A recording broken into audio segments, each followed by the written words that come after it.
Welcome to Code Fix, where you learn and enhance your programming experience. In this video we have shared how convert string June 1st, 2005 1:33 p.m. into datetime. Here's how you can convert the string June 1st, 2005 1:33 p.m. into a datetime object in Python.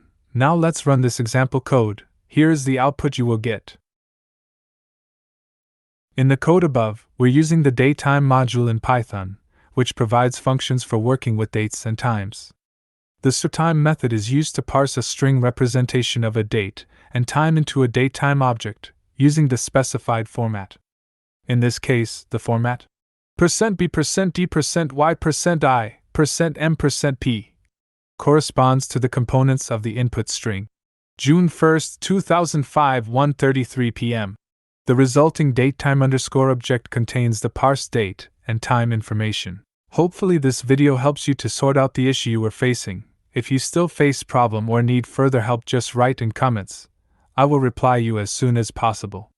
Before you go, if you like this video, you can subscribe for this channel for future videos which can help and assist you further.